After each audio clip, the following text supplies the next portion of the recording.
Welcome to The Leads Are Shit. This is a real estate magazine podcast, and here we have the owner of Real Estate Magazine, Andrew Foliato. He's also the founder of Just Sell Homes. It's a marketing company for real estate agents so that they can just focus on selling homes and their everything that they want to get out and be loud. It still happens while they're selling homes. And that's kind of what I do. In fact, being here as the guinea pig, my name is Taylor. I run the Hack & Co team in Edmonton, Alberta. And I kind of end up with Andrew as like a fractional CMO, provided I'm willing to jump through the hoops like I did this morning with a gentleman named Deneth. How'd that go? It went pretty good. We've laid some groundwork there for a widget that we're going to be working with. That's going to tie in some artificial intelligence as an improvement to websites. Yep. And we'll recap on some of that stuff as we go. But there's some people here, if you're catching this on YouTube or podcast format, anywhere, know that you could be here. This is a Zoom right now, and we've got Ron from Vancouver. He was the first guy in to shout it out. We always like to know where you're from because real estate's a contact sport that goes coast to coast to coast. How you doing, Andrew? I'm good, man. It's been a busy week in a good way. So we're catching up. I know for the Deneth call you had this morning, so our goal there, like we want to increase conversions from your website. Like we're getting good, consistent traffic. So this is something that we covered in a marketing call that wasn't on this podcast. Yeah. So we got together and with teammates and basically looked at what our marketing is doing, where it's hitting and where it's missing. Because if you haven't been following along, I made some massive changes going into 2025. No. I changed my team format from being a team that was focused on conversion out of web leads to being a team focused on conversion out of listing multiplier and other forms of marketing. And then we also started to make things. So we're driving traffic to my website, and that's where we're learning that we can make some adjustments. Yeah. Because Andrew's running formats he's run for a long time, and that means that he has metrics to tell me we're driving to a page, and then some of these pages are not turning over the same way that we would want them to. Yeah. And so that's one of the tests we're about to try. So if you guys were, I know some of you were on it because I recognize the names. We did a webinar with a company that had like a very high-end chatbot, essentially, that sits on a website, helps convert people, does some cool stuff. And we're going to throw it on Taylor's website, and we're going to run it as a test, and then we'll report back to see if it works. Because basically, so the way that this looked for me is I ended up putting some code on my website, and now what I've got to do is I've got to help them game out the conversation formats. Yeah. Now, this is really key because if you're talking to software developers, a lot of them know how to make stuff, but not what you do. And like, could you imagine if you had a like a chatbot on your website that led with price? So what's your budget? Is like opening question. Yeah. Like the all your personal details would be very different from even just choosing a different question. Like what area are you looking in? Location is such an easier run, right? Yeah. And then imagine with artificial intelligence, you could make it so customized to where you're at that it could say, oh, you know what? There's some new listings over in, Sherwood Heights today. Is that an area that you're interested in? So then somebody can correct it. And these are different methods that you can sharpen these things to make them more conversational, really. Yeah. And because at the end of the day, for everything we're doing, it's more leads that are qualified. That's all we're trying to get through. More leads and then qualify them.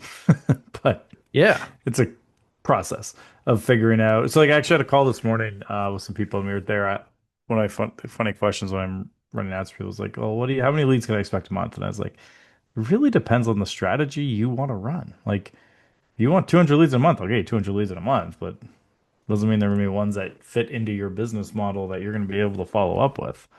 Whereas I had a client one time, he's like, I want volume. And he was like pro at converting leads. We got him 120 leads in 3 days. He had to turn off all the ads because it broke his systems, like the follow-up systems he had. All right, it was just too much. So then we scaled it down to like maybe 3 or 4 a day. Man, that's like a pretty bold statement from somebody who's like a conversion pro, because a lot of people, what you really want is needles, and they say that they're Yeah. in these haystacks. And most of the So lead generation companies just want to sell you larger haystacks. And yeah. then they say, yeah, and your whole company's job is to sort for needles. Yeah. So the interesting thing with him is he was of Mm. those 120 and he turned it off is because he knew it broke his system. He's like, I needed time to put that volume of leads through our system. Converted six of them. 6 out of 120? Yeah, that's not bad. Well, especially if it was quick, right? Like if it Yeah, were an like 18 month three period, days. it'd be different. But three Yeah, days, 6 out of 120. yeah, he's got it down. However, for those people who don't know web leads, when we say that this person was an expert and able to do that, that meant that he had to have initial contact with all 120 Yep, and then do a failure rate. So let's say that 50% don't reply. Now he's working 60, and he's probably got to work the six that actually turn into something, like maybe through like 15 turns. And everyone, yeah, all the other ones drop off over those turns. yeah. Like to put it another way, is like to fully maximize, right? Like a lot of those leads are probably gonna have to be called eight, nine times to have a conversation, In and the that's first what 24 we hours to be mean by effective. like his systems broke is they didn't have enough people and resources to call the leads the number of times they needed to hit the conversion numbers they want. So they actually do purposely slow down the lead flow coming in, but that allowed us to now tweak things on the ad side to hopefully make the leads that are coming in higher quality. Because Hmm. and we've talked about this before on the show, like if you ever want to increase the quality of a lead, you make it harder to become a lead.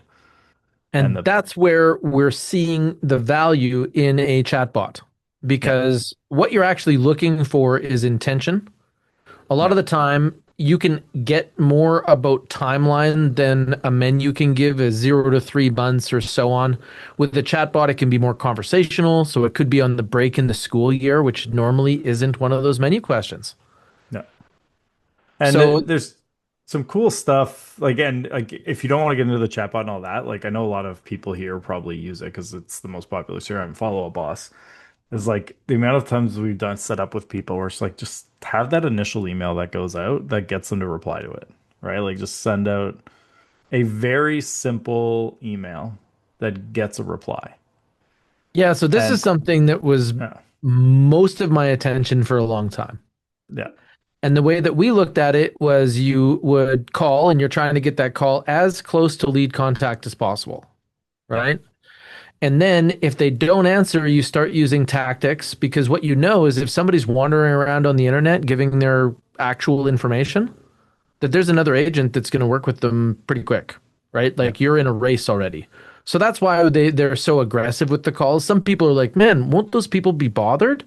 And it's like they're not even going to notice which one of the seven people chasing them are you. yeah. But as soon as you get past that first phone call, most of the other agents are gone. There's only a Oh, yeah, few that will follow up after that. And then what we would go to is using tactics like calling 6 minutes later from the same phone call after not leaving a voicemail. yeah. That's like that double tap move gets a lot of people's attention. And it makes it me feel more human.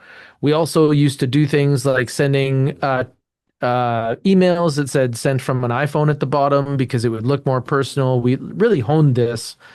And when we sent out that first email, what we were trying to accomplish is to determine whether or not we were in a two-way conversation, a one-way conversation, or we weren't in a conversation. Yeah. And a two-way conversation is if they were to reply. And a one-way conversation is that we gave them something to click that a robot can't do, or at this point, we haven't seen it, where they would open the link and we would make sure that that was something that was to a property or something because then we would see that link click and that meant that it was a one-way conversation. They're not talking to Robots do us that yet, now. but we should keep going. And that's changing, right? So now the way to track this, so because a lot of like email security stuff auto click every link, Hmm. what a lot of marketers have started doing on the more sophisticated email side of things is they essentially hide a link somewhere. Because like the robot, that bot that does it, just goes and clicks everything because it doesn't matter. Like, but what someone will do is they'll put like white text on a white background with a clickable link, so no one knows it's there except for a robot. And so then they Mm. know the amount of times that's been clicked, that's how many to take out of the report because Right, their because tool those are clicked the false everything. positives. Yeah, so you have to take those out and then you see how many clicks you have. And Hmm. that's so like I have done that with Rem a few times just to see. And like on our list of like 25,000, I mean maybe 50. So it's not like it's And a crazy amount right now. so now you But get a real glimpse into the cat and mouse game that this yeah, is that there will be better email defense because everybody wants to buy and nobody wants to get sold. yeah, And then they will make a better capture technique and then it'll piggyback over and over. yeah, exactly. So So there's last lots of fun. last week we were talking about the phases of a listing and circle prospecting around that. And we were getting to the point where we talked about things like when a listing goes pending. Yeah, And now we're getting to the end of a listing. So when it is a successful listing, it goes from pending to sold. yep. So in that case, what is normal? Like, I really think that normal is the vanity post on Facebook. And yeah, it's basically look how awesome I am and look how good a job I did. It's the most common. Sold. Yeah. And if they're fancy, it might be a photo of them with the sold sign. Others, it might be literally just a Canva graphic that says sold on top of the listing photo. All I right. wish Other other people in business did this, be amazing. right? Like maybe it would be like a mechanic. Put the Yeah. tires on. Yeah. And The everybody would be funniest like, would aren't you be supposed to do this? vasectomy. She's like, no context because she's not in the call. Just here's my side of the conversation. It's like, what is going Yeah, on? you're having a winning role here. Yeah, we're having a good one today. But that'd be amazing. It was just, Yep. um, But but that's like, like, so when you think about how ridiculous that is, that's what we're trying to draw your attention to is if you just yeah, post it sold with a picture of the property, a lot of people won't even associate you with that. yeah, So now we and go a step further because Instagram and other social media, they love your face and whatever you're doing. So real estate over your shoulder, it works really great. Now at least you are associated with that sale. yeah, But and where do we go from there where it's really effective? I like a line I got from my uncle one time of if you're not in it, like this is related to taking pictures when you're like out at a tourist spot, so you're on vacation, and we were taking a photo of like a nice view, and he's like, "Get in the photo." And we're like, "Why?" He's like, "Well, if you're not in the photo, then just go get a postcard from a professional photographer because that's going to be better quality. Like, if you're taking the photo, get in the effing photo." And it's like, yeah, it's like the same with social. Like, get in it or hire a videographer to come do it better than you. Um, because like you want to be in it, you want like I would rather lower quality production with your face in it and you talking in it. Um, and talking about the process and talking about the sale and offering context. Now you don't have to, right? Like there's a couple approaches to just solds I like that I've seen that are also very different. And I can get into like the nuance of the different things, but like if it was me, I would essentially be doing case study marketing of every sold, where we're talking about how they got the results, what happened with it, kind of again taking people on that journey. But I've also seen some um like where they it's like a tradition where they bring the seller out with a bottle of champagne and let them shake it up like they just won an F1 race and like do the big celebratory thing. And that's like a fun thing that makes you seem like the fun realtor. And like from a relatability standpoint, there's something there. And that has value. One of my favorite examples, they don't do it anymore, but this is back like 10 years ago. It was a team that had this like white chaise lounger thing, and every seller when they sold they'd bring that to their lawn and they'd take a photo with it, and it went viral because one guy stripped all his clothes off and put the sold rider in front and laid on it like that. Then they got a whole like that went viral. Like it's again, it showed their personality and like their clients liked them. There was that rapport. There was that like there's a relationship here past what is just the sale.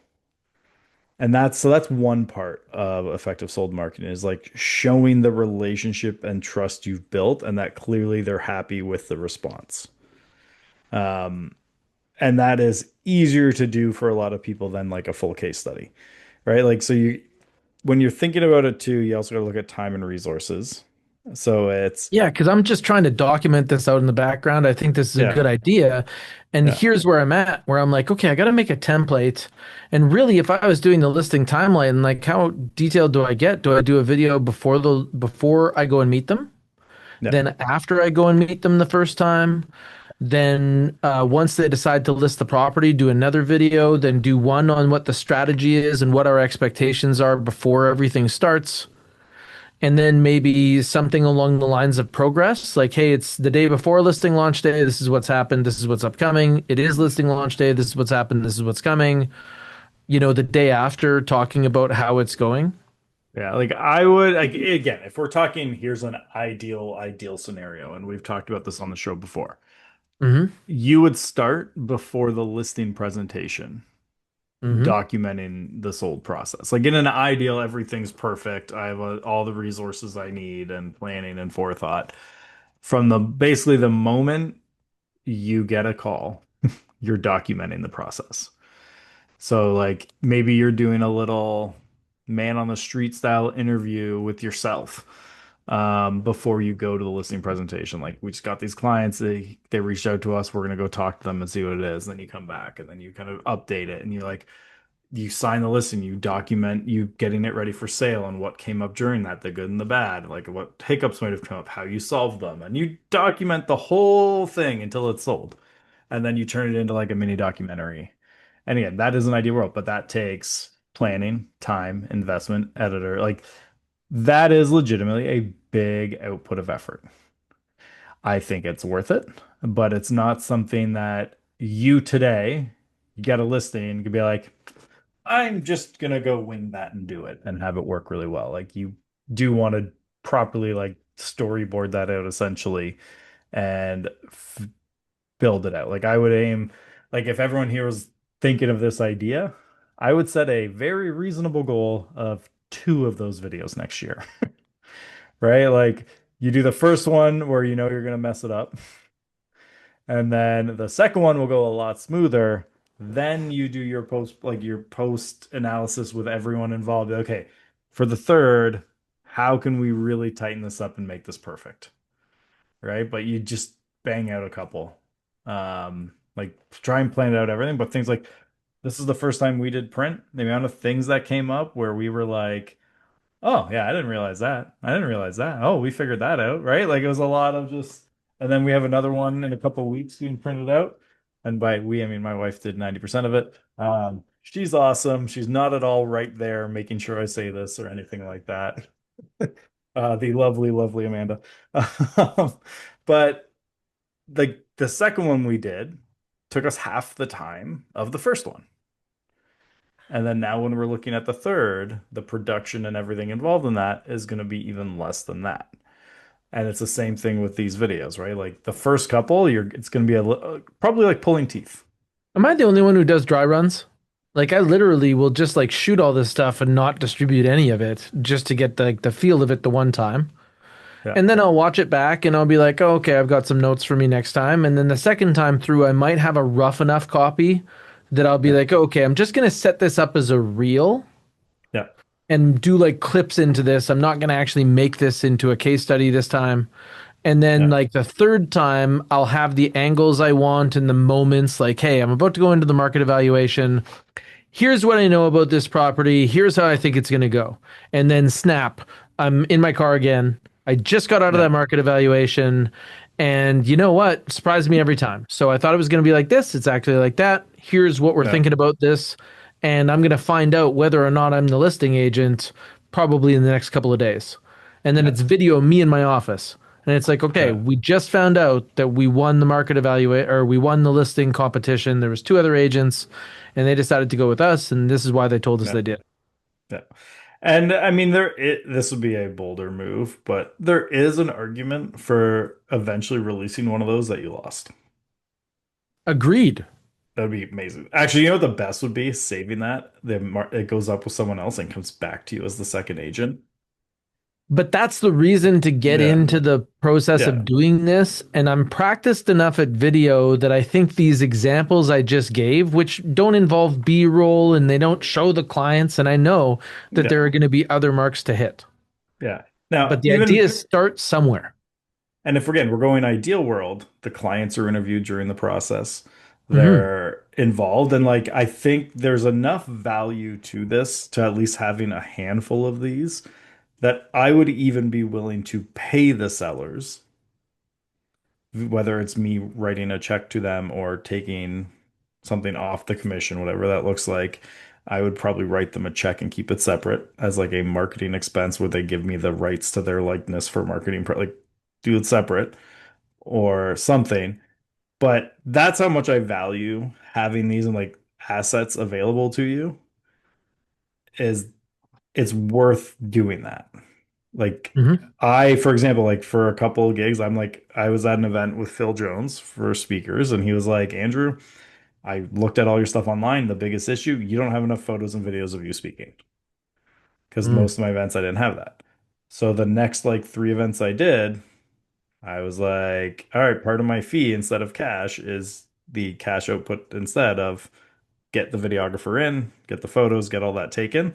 And that's part of my comp instead of like the money, right? Then that has value to me, right? So it's like, what does that look like? How can we leverage it? And like that was actually one that I love, that his advice was have a list of things that are worth it to you that aren't always money that you can sub in. Because there's always things that are going to be worth it for you. And like having them on camera and answering questions and involved the entire way through has a lot of value. And because then you can take that and you can promote that forever. Hmm. And so it's like, what is the right, no, what the right answer version of that to every person is going to be different. Um, but like having a handful of these that you can point people to, my goal with case study marketing would be that any demographic that reaches out or type of home, you have some version of a case study to give them. So if it is a century home, new build, condo, standard suburban home, a home with a pool, you have case studies for that. You also have case studies for first-time buyers, for seniors downsizing, families upsizing. You have all those. So if that group reaches out, and some of these can overlap because it could be like, first time upsizing, that family could also be your townhome case study. Mm. And you can do it as great. You have a townhome. By the way, if you want, it's like your pre-list package. Like, here is a video of me selling a home just like yours. Hmm. And you have that available to send to them. If you're not comfortable on video, the next step down from that is a written version of it. And the written version, the nice thing about that is you can make your life a lot easier doing it with ChatGPT. But the key here is the 10-80-10, which is you have to feed it all the context. So that first 10% of the work is you feeding ChatGPT, whatever tool you're using, all the context of the sale. Hmm. Everything from like each step of what happened, the stats that came out of it, how you want the reader to feel, who the intended audience of this case study is. Like you want all that details in there. Let it write it, and then you come back and now edit it and do the last 10%. So 10-80-10 is literally like you do the first 10% of context, it writes the bulk of 80% of the writing, and then you're the last 10% polish on it again.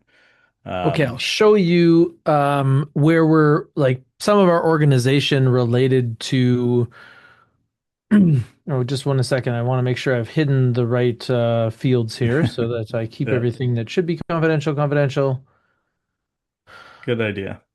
All right. So now I'm going to hit my share button. And what you can see is us organizing where we were. So we got neighborhood over on the left here, Yeah, and what type of listing that we did, because this year our market was spicy. So we were doing a listing launch. In one case, we were saying, oh, this is an example of something tenant occupied. In this yeah, example, it's luxury. And then we talk about type where they bought before they sold. We have yeah, a whole series of estates. So yeah. once I'm done these case studies, is this interesting enough to send to every estate lawyer in my market? and say, hey, this is how we handle estates. Here's a few case studies. If you feel as though communication is lacking or anything else in your current relationships, hit us up. No. Yep. Love it. Yeah, so then we also have ones where people bought and sold, and then we also have ones that are specific around buying. Yeah. And it's like, by the way, if you're open to it, we should create a templated version of that. And if people want it, give it to them. Oh, like how to organize it? Yep. Let's wait until I get my case studies done, and then we could release it as a guide. And we Yeah. could say that this is like how to organize your experiences for different subjects. Yep. So you have an index, and then here's a template because we will be using the story brand approach to this, Yeah. where we position the sellers and buyers as the hero of the story, and we are guides for them. Yeah. And like to kind of do, if you're not familiar with Storybrain, Donna Miller, it's worth getting the book, audiobook, or read it the regular way. To oversimplify the process, it's basically you're painting the picture at the beginning of where they are, where they were before working with you. You're showing them where they ended up, and then you're the guide that got them from A to B. Right? So like the nerdy version of this is like they're Luke Skywalker. They met Obi-Wan and Yoda, who showed them the way to win. Right? Yep. Like it's just bringing them along the process. So like you're Gandalf, you're Yoda. Um, I could get even nerdier than that if we start want to throw in more nerdy examples, but get the point. I'll show you a little bit Yeah, of our development on the yeah, case studies as well. So what we were looking for is in our planning because we spend more time on this than many people do because we just find if we measure twice and cut once, it goes better. yeah, So at first we decided to say like, okay, what do sellers need to get out of a case study? So they normally are, can this agent give me results? yeah, Have they helped someone like me before? This is what Andrew was talking about. Do you know all dogs are 99.9% genetically identical to the wolf, but still you can go to a dog food store and they claim to have a specific diet for a specific breed of dog? yep, That's what they're talking about is that that stuff sells. yeah. And it's just a different skin essentially. Yeah. And so in some cases, it's like fast timeline, low hassle. These are all things that your sellers would characterize as results. Have they helped someone like me before? Which means is like, is this going to work? Is what they're thinking about. What's the process like? Does this person have a clear plan? Do they have? Are they strategic? Is there going to be smooth execution? Can I trust them? Yeah, And then we basically got into our research and then talked about case study types and then breaking into our guides. So we yeah, want to use the format process. So format is why, what, how, now. This is a great way to market because it communicates to people almost like they're in kindergarten, which is the speed that they can go at with stuff like this. yep, So we talk about why this matters right now. So other sellers might be leaving money on the table. Why the results? We got great results, and why they mattered is because this family they went to Disney on the extra money, right? yeah. Your favorite. Behind the scenes story, and then what it means for you and your next steps is basically where it goes. So people read this and then call us is kind of the idea. And then we worked one out, and we were talking about catchy titles, 57 offers and a three-legged cat. Do you think that would fly? It could work. The three-legged cat Uh, makes me interested. yeah. So then we talk about the why this matters because selling is stressful and buying before you sell or selling before you buy. And then Yeah, talking to people about what our launch process did and why these people were apprehensive about how we set it up. But then when they saw the results, it was incredible. yeah. I like it. Cool. So, and again, that is like you're getting into the very part plan. Like for a lot of people, if you just want to start, just tell ChatGPT to write a story-based case study. Here's all the facts of the sale, and there's your first draft done as a blog post. Yeah, you can even Take it. ask ChatGPT to ask you the questions that will turn into a great case study. Yeah, exactly.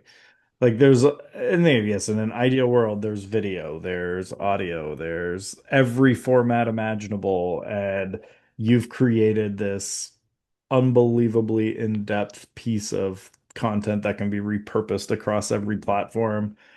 That is your pie in the sky, like what you want to get to eventually. The MVP of this is, I mean, the MVP is an Instagram post with a nice caption.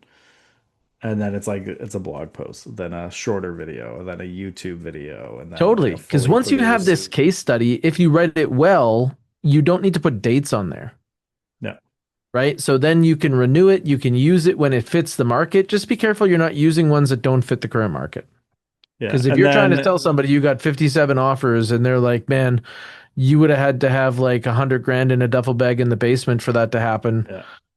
One thing to always keep in mind when you're doing case studies too is get the seller's permission before, and then have show it to them before it goes live and ask their permission again. It depends on how you're Yeah. going to use them. Yeah. So if you're using them as part of your market evaluation and only releasing the ones that are relevant to that specific seller, Yeah, then you have more provided you're not flexibility. using identifiers like names and addresses, Yeah. you're pretty So good to here's go one because you tell those thing, stories now already. You're just not and doing them as well. one you can do here, and you have to like put a disclaimer essentially, is like some names prices have been adjusted for privacy, but the core of this is accurate. Mhm. And then like if they ask you about it, be like, no, I can privately show you which house it was, like when we're meeting. It's just for seller privacy reasons and different things like that. We don't put it exactly in. But like the core, as long as you're not changing or like lying about like the core of what happened and the core of the results. Like I did this with one and I the hard way of I put the real info, I didn't put the address, but I put the real price changes. The seller found out, and because it wasn't my listing, it was when I was young and dumb. I was at an agent. I was at an agent open house, and the one of the agents of the table had just been fired, and they were like telling the inside story of the whole sale, and like basically blamed the seller's greed on and not selling because like basically had this home was listed at like 750, and they got an offer at 740 on day two, and the agent was like, "You got to take this." They're like, "No, no, you never take the first offer. We can get more." Two agents later, it sold for 625 after 4 months. Or no, it was like 6.5 months. Like that was a big shift because like after that first offer went away, no other offers came. You never take the first offer. Yeah. Does that And mean that you never take the first offer from one buyer? You always counter to see if you can get more? Does it mean that you never take the first offer ever? Because in that case, most real estate would never be sold because most real yeah, estate only does get one offer. yeah, This is a pretty weird adage. And a lot of yeah, people don't even know the whole thing. Like, yeah, have you ever heard that phrase, the, oh, the jack of all trades is the master of none? yeah. Do you know what the whole one is? I remember you telling me the whole one. I don't Yeah, remember it it's now. backwards. They say Yeah, the jack of all trades is a master of none, like jack of all trades is not as good. But yeah. it's the jack of all trades is the master of none, but always better than the master of one. Have you heard the term T-shaped marketer? Hmm. That's my so this is like what well, because like a T-shape is like you're really good at one thing, but you still have knowledge across all this, right? Like you gotta even if you have a really good specialty, like for me, like for a long time, my T-shape was Facebook ads, all marketing, right? Mm. Like it was, I knew all the pieces I needed, but I was also really, really good at Facebook ads, Mm. right? So like my T-shaped was that Facebook ads for real estate. Um, but yeah, so back to the seller, like I did a blog post. I was like, "How greed can cost you $100,000" was the title, and I didn't put in the address. I just said a home in Aurora that's sold in the last 12 months. Here's a story of why you essentially should consider sometimes the first offer. And I kind of told the story very high level of like, here's the offer that came in, turned it down, thought they could get more, then they reduced a month later for this much, and then a month later, then they switched agents and reduced this, and they eventually sold for this. You want to know who the first person to read that blog post was? Oh, it was a This seller? they I don't know if they're actually the first, but like within 24 hours of it going up, and again, I haven't put the address. All I said was home in Aurora and the price changes. And within 24 hours, I had a phone call from the homeowner threatening to take me to Rico. Wow. And it wasn't even my list, like they didn't even know me. But I was so excited because coincidentally, when I was blogging, the first phone call a blog post generated for me. And the way they started the phone call, I thought they were like going to be a listing appointment. And boy, did they switch that up on me. And I was like, ooh. So I had to like call the listing agent that had told me the story to give them a heads up about what was happening. But and so I took the post down and then just changed all the sevens to an eight and put it back up. Hilarious. Yeah, but it's like you're saying, you wanna remove identifying information, but then I changed the blog post to for privacy. Some of the details have been slightly changed, but the core of the story is the same. I'm going to put a version that looks like a classified document done in old school type format, and I'm actually going to redact the parts. Yeah, that No, works too. no, I'm I not. would do it. You Just do need to it, buddy. change them Yeah. so Yeah, that that people but you have the gotta say reference you did. points, because otherwise Yeah. you're kind of hiding the good stuff. Yeah, but you have to disclose that you're making that change, right? Because otherwise it's just a made up story. But yeah, like it's you got to really make sure because like one case study can really move the needle, but Hmm. that can also cost you referral or a repeat client down the road, and you want to protect against that. So I always say like ask their permission, and if they push back, be like, and I can change any identifying information. They might not know it's you, and like also use your judgment how you word it. Like, listen, if like I'm moving, my family just wants a bigger house, you can talk about that. Someone's going through a nasty divorce, you're not going to be like, so they came to me because John was cheating on Sarah, and they now are splitting up, and it's pretty nasty, but they can't might need to get It'll a new be viral, house. man. Oh, Just like do it. Just go. great I'm just content kidding. for you. Do you know who's never going to talk to you again? Yeah, yeah. John and You're gonna end Sarah. up courtside, but it's not gonna be for Yeah. NBA. Yeah. But like again, use your judgment. But like there's always gonna be a client willing to do that, right? Like you have people who are Yeah, so so happy let's with you. unpack this a little bit. So, if you were to make a case study, you got to remember that you don't have to use it directly. It can be something that you use for a thought exercise. No. So, by going through all of the parts of it, like before you went and met them the first time, and then right after you met them, and then as it progressed, you're going to jog your own memory. And you're going to be like, oh man, how many times have I met people like this before? Where Yeah. they were a young couple, they were selling for the first time. Nobody talks to those people. We talk to first time homebuyers as a collective community all the time, and we prepare first time sellers really not at all. Yeah. And so getting into that, you'll realize these things and you'll be like, oh man, I think I need to talk to first time sellers more often. And the things that they don't know is this, and they don't know that most people have to sell before they buy. So they don't have any of these baselines. Yeah. And now And you have bite sized things to do for social media. and when they reach out, you can be like, hey, you've never gone through this process. Here's a 15-minute video that is like someone in your position that went through the exact same thing. It might be Mm. worth just so you can kind of get yourself an idea of how this process is going to go. Hmm. Right? Like just a super simple, here's the process, here's what we're doing, let's walk through it together. And they also get to see like what you're like in professional mode before you've even gone there. Like these things sell so far ahead of you And that why video matters is that they need to know, like, and trust you, no, and hearing you talk and realizing you're not going to bore the F out of them. no. This is part of that.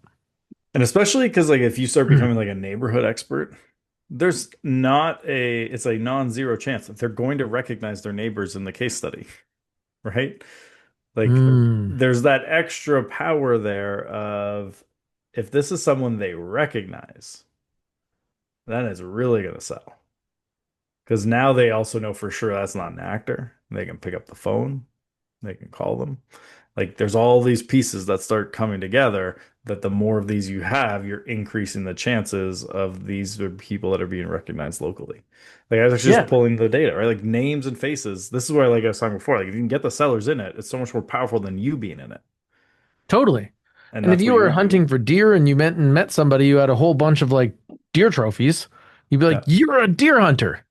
Yeah. And the same thing, case studies are they're evidence of your success. They're evidence Yeah. of where you've helped people like them, and that puts their peace of mind. It helps you get over that credibility part. No like Yeah. and trust. This is evidence that other people have trusted you and it worked out. Yeah. You can also like add in tension into the video, right? Of like, let's say the home was conditional on an inspection. You could be like, and then the inspection happened and the buyers came back to us. They found mold. And then it cuts to the home inspector talking about it, right? Like you could have him be like, okay, so yeah, no, we found mold here. And then it's like, is this is what I have to be able to read it. Then it cuts to like you be like, and here's how we handled this as the agent representing the seller. We did this. Here's the outcome. Bam. They're good. Right? Like, don't shy away from the problems that come up. Lean into how you, as the guide, solved it. And I'm gonna make this Yeah. look like the personal room in like the Big Brother style reality shows where you're looking at the camera with like a box of Kleenex and you're like, yeah, and then the inspection came back. Yeah, it was terrible. Um, and this is part of the great thing. Like, if you can get video of like their actual reaction when they find out the home sold, great. Hmm. Like, great. Like, the more type of things you can get like that, and then do the champagne shake at the sign. Um, that makes a Yeah, and you great can decide clip. what parts that you want to draw attention to that are like part of your brand. Yeah. And then you can basically build up to those and kind of assign meaning to it and help more people recognize what's going to happen in advance. Because the idea is to do awesome things and then tell people about them and say, hey, if you like that, you should come here. Yeah, exactly.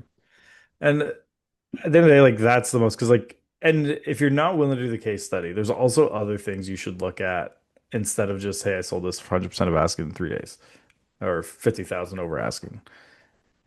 Think about it like this. Like, go to a Reddit forum, which is a great place to see how people feel about certain marketing tactics at times. And and this is not always true. Sometimes it is, but most of the time it's not even true. The consumer's belief is that when you advertise sold over asking, is not that you did a good job. Their belief is you underpriced it purposely so that you can say sold over asking. So there's a simple language switch that we'll do sometimes, which is just sold for this much more than the seller thought they were going to get. Because that reframes it. Because like a lot of times, like the seller thought they were going to get this and they sold for this price. If you say sold over asking, they're assuming that's actually the price they wanted all along. You say it sold for more than they thought they would get. Now it's like you've exceeded expectations. And that little switch Talk about in moments to language. capture. So imagine that you just told somebody they're out of the woods, the property's sold, nothing is going to change now. Yeah. And then you were to position that and say, so how much did you actually think you're going to sell for? Do this if you would like to get your feelings hurt. Because Yeah. I have done that. And almost everybody says, yeah, right around here, this seems like a fair deal. Now, if you're not finding that the number they thought they were going to get and that's the point you find that number out, that's also a little bit on you. Like Yeah, you yeah. But should what I'm know that saying is before. like normally you reveal that, but they don't actually say it directly because they're Yeah. defensive. Yeah. Like most sellers So, won't talk to you about the lowest price they would actually take on the way in. Not the lowest yeah. price they will actually take. They might Yeah. talk to you about where they want or what they wouldn't accept. Yeah. And yeah, like you always want to have I guess many of these conversations like doesn't mean you have to use the footage, right? Like this is the beauty of this being your marketing. Yeah, but Is imagine if you do all these yeah. things and it's kind of a good storyline, there's a couple twists and turns, and then you hit it. That's going to Yeah. be your favorite video your entire real estate career. Oh yeah. And you are going to pimp that out until like you basically show that video until the point where if someone sees you in it and they're like, how long ago was that taken? Right? Like that's how long you want that video to have legs. Like one good video can last you 4, 5, 6 years at least. Hmm. Depends on how quickly you age. But, right? Like that's the big Based on thing. feedback, people, I'm currently rocking a picture. that Yeah. I had taken in 2000 and maybe 18. And Yeah. people meet me and tell me I look younger than my photo. So And I so I don't. am Yeah. Benjamin Button, or I'm doing it wrong. I don't know. I started off mid and it kind of got a little better. Who knows? Mine are, it's just pre-beard versus beard. Oh, yeah, Typically. yeah. That's the difference. Or pre-weight gain. There you go. See, I'm on About the the other age. side of that. Yeah. I appreciate you taking my weight. Yeah. You're welcome. I don't think you took all of it, but It's all about balance in life. One goes up, one goes down. so basically I wish more people would stop giving away the moment where they just sold a house. Yeah. I wish they knew what it would take to get people to call them. Hey, this property is sold. Sorry you missed it. If you would Yeah. like more information, you can click here or call me. You can even say, we won't And have the case study done for a couple of weeks, but do you want it? Like, do yeah. you want updates? Yeah. And And then go ahead. I was just say for the like the moment, by the way, like that doesn't have to be in person. It can be I'm putting my sellers on speaker and recording that of me telling them on speakerphone. And you're Mhm. getting their audio reaction of it. Again, you might not use it. Again, you want to get their permission so they know what's coming. Maybe that is, hey, sometimes just for our marketing, we might record one or two of our phone calls, but I'll always ask your permission before releasing that recording, right? Like doing stuff like that. Um, but like having even that moment of like you with like the phone right here, talking into it on speaker with a camera. Yes, it's better to do that in person, but that's not always feasible for getting the shot. Show the real version of it, of you telling them on the phone, and their excitement over the phone can come through. And if they're not excited and it's a crappy reaction, great. That doesn't make the cut. So that would be like where you want to kind of position it, is to determine what you're going to release in advance. And, you can be looking forward into 2026 and you can say, okay, every time I sell a house this year, I normally do this and I'm going to change it. So I'm not just making a vanity post. And that might be the only thing. Or you could be like, okay, I'm going to change it and I'm going to test. I'm going to make 10 things that I'm going to test to see what results in the highest amount of contact from me. Yeah. What we've told you previously is during the whole time of your listing, you should be finding the ways to say online and offline, do you want updates? So at the point where you actually have a property sold, you should have a call list. And then that call list is a breakdown, because this is another moment that people give away. And this is on the sales side. So giving people a call when you talk to them about what just happened, let's say that you had a spicy listing and did get multiple offers. Keep in mind that a percentage of those people that are looking for updates are going to be buyers. And you just say, I'm an awesome listing agent. Look how well I did. Best listing agent ever. You are Yeah. detached from them, right? That actually might cause them anxiety. On the other side is that if you're talking to sellers, they probably aren't going to resonate with that as well, because that's like a lot about you. But instead, to talk to them about how like the house was really great and what we did was show it off. Like we were the guide. We just made sure that they didn't make any mistakes and that the house got its true value. Those types of things tend to resonate with sellers because they already think their house is awesome. And I think we can all agree that every house has a value and it's up to us not to lose any of it. Yeah. So now you're going to get on these calls and you either need to identify whether or not these people are buyers or sellers by using litmus tests. And you could use an assumptive call. And you could be like, "Hey Andrew, I remember meeting you at the open house over there in Forest Lawn, and you mentioned that you were interested in updates on that property that we had on Flint. Uh, did you end up buying something?" So making that assumptive statement leaves Andrew in a position where he's got to respond to me. And people love to correct you. Be Oh yeah. wrong. Be intentionally wrong. And they'll be like, "Oh, no, no, no, we weren't buying anything. We actually live near there." Yeah. But you should also find this out, like you can easily ask it when they're signing up for updates. Like let's say you're signing up through an open house. Be like, do you want updates on the property? Yes. All right, give me your name, give me your email, give me your phone number. And then add in are you interested in these updates because you are A, looking to buy this property, B, want to know how it impacts the price of your home, or C, both. Mhm. right? And And then everybody's like, going to use their abilities different. Andrew's a marketer, so he's like, let's get yeah, this taken care of on the form. yeah, Sometimes form questions are risk. The more questions you ask, the dropout rate is higher. People get disrupted and so on.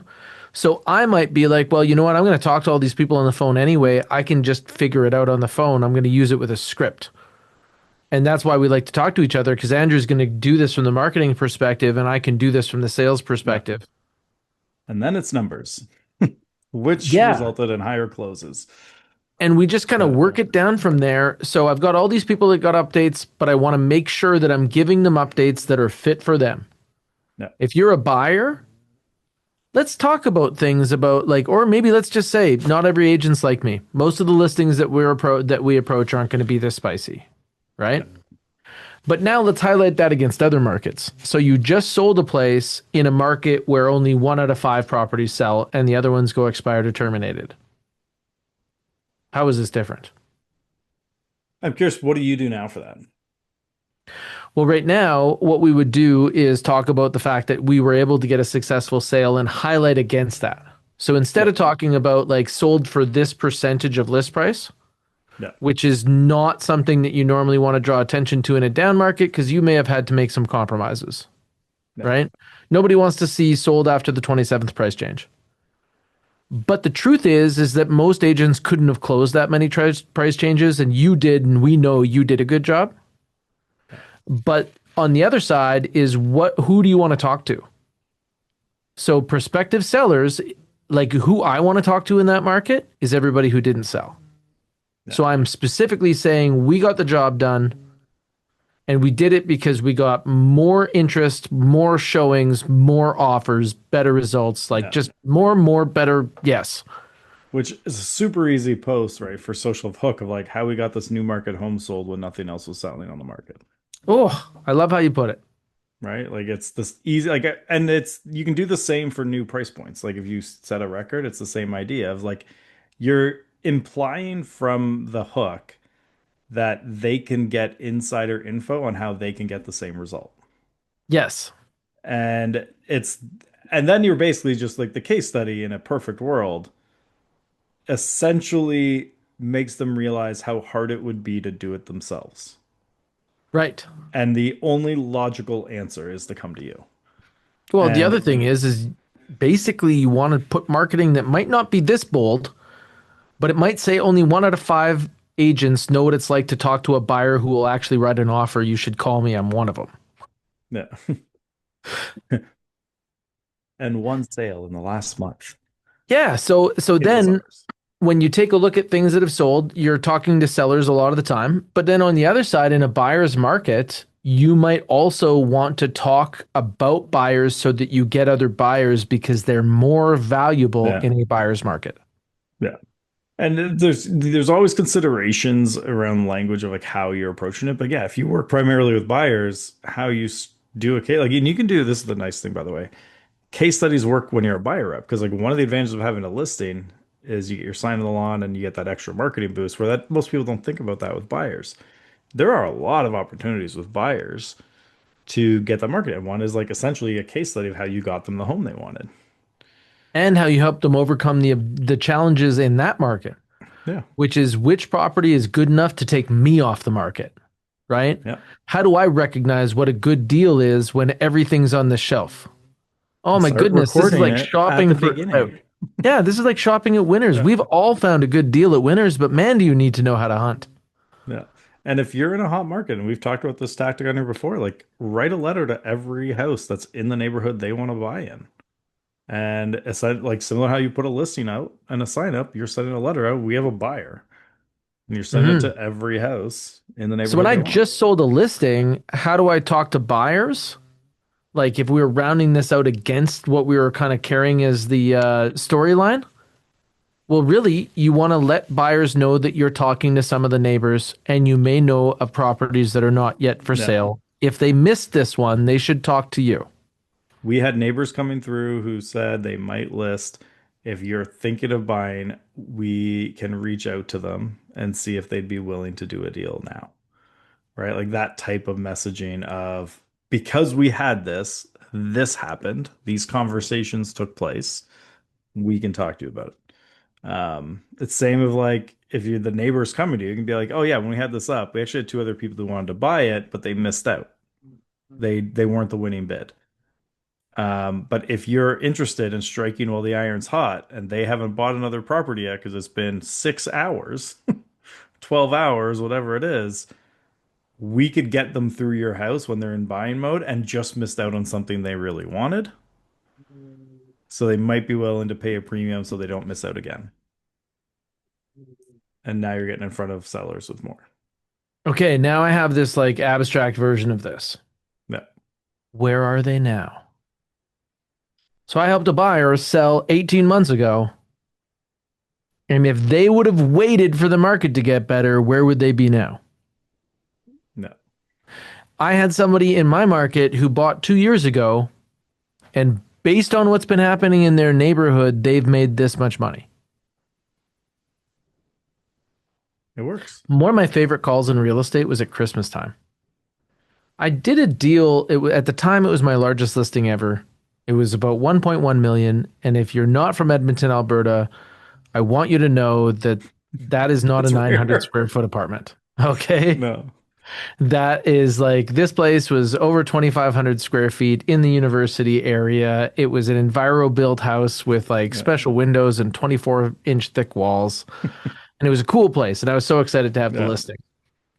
And anyway, but the seller was also quite particular and experienced in selling properties. He had built a few houses and he was a handful and he asked a lot. And I tried to deliver, but we had some great arguments Yeah. because he was telling me like he wants me to send a postcard to everybody in the neighborhood to market his listing. And I said, I'm not doing that. And he said, what do you mean? And I took like way too long an email to explain to him that that's something that you do to find listings in that neighborhood. Notice how the realtor's head's really big and all the listings are really small. It's not about you, Yeah. right? And the buyer to your neighborhood is statistically unlikely to be from this neighborhood. So that would be a waste of a budget that we need to use to actually help you find a buyer. Why don't you stay in your lane and I'll do my thing? Is You know what I the would say gist to of it. that if I was that client? So mail it to the neighborhood the buyer's in. Oh man, why didn't I think of that? So anyway, this guy, we ended up selling his house and he called me and it was probably, I think it might have been not the Christmas. I think it was the Christmas after. It would have been like 18 months later. Yeah. And he was like, "Hey man, I've never said this before to anybody, but the reason I'm calling you is because it's Christmas time and we're talking about our realtor." And I'm like, "Okay, man, well, Merry Christmas." Part of your tradition. Yeah, he said we looked online at real estate in where we lived, and some of the listings that we were competing with are still for sale, and it's 18 months later. They said, since you got us out of that build, we ended up going to take another project in Whistler, and we've made so much money on that, and we would have never been able to do it. And we needed out, and it was hard, and you were the guy, and you got it done. And now we talk about our realtor at Christmas. Uh, Case study. Yeah. I'm tomorrow. And so those things like those are great experiences in real estate where you understand that you know what there's many of us but sometimes you can have like a unique impact. Yeah, exactly. It's part of the fun. So now we've Yeah. kind of gone through like the life of a listing and that's one thing that I would introduce maybe to the case studies is where are they now? Like if you've been a Yeah. realtor for a while and you end up doing some case studies from the past because I just remembered this one and Andrew's right. I should basically pull it up and make it. Yeah. And then you could go with where are they now? And you may find some of these stories are fantastic. And you know what else you might find? You might New find the repeat business. year of the people that bought that would be great to talk to now because they would be less affected by what happened over the last few years. Yeah, there's also a little bit of if you know people move every 5 to 7 years, schedule like interviews that you might do like this for 4 years after they buy. Hmm. Just to like, hey, we're doing a marketing series on like sellers that worked with us, how it's working out for them. Would you mind doing like a 30-minute, 60-minute call with me? We're gonna record it so we can talk about kind of where are you now. what a great rapport building to remind them of the excellent work that you did with them around that time they're statistically thinking about moving to another house. Totally. And they can talk about how good a fit it was and so on. Yeah, And they're whether gonna or not sell they're going to themselves move, on you. though, right? Like Yeah, it's actually really good to have. Imagine you had recorded conversations of people that were telling you the only reason that the only way they're ever leaving this house is feet first on a gurney, right? Like who yeah, wants that realtor that's finding those forever homes? exactly. And you're saving that forever, and it's just great. And then Yeah, something they you can might send to all their want friends. transactional clients, but those people, they use that phrase forever home. That is in your client's voice profile. Yeah, and that is someone who will refer you a lot. Like Hmm. this is a big thing that like a lot of people don't think about on the referral front. Is like people who don't won't do business with you doesn't mean they won't refer you. Hey, can we Like, do that next episode? yeah, Can we talk about like soliciting for referrals and referral programs and what we yeah, do and how it works and how much money we make and what marketing budget should look like? yeah, that works for me. Okay, because I got to definitely put this on my business planning plan. Like, this is one of my valuable problems to solve. Deal. I All got right. ideas, Well, all the ideas. we are off to the after show, which means that if you're here on Zoom, you can interact with us. We talk about stuff that, well, there's not much we don't say, but we talk to people like Connie Campbell. She's in the chat right now. And she was right. Most of their sellers think that they would have got more or that they should have got more when they're interviewed Well, afterwards. their house is that special snowflake. And we're taking Connie with us to the after show where we chat about rando stuff. But if you're on a podcast platform or you're watching this on YouTube, then you can definitely catch us next time. Come in, visit, introduce yourself, tell us where you're from, and be part of this peanut gallery that keeps us going. Well, thank you, and I'll see you guys next week unless you're here live. And everyone else, bye.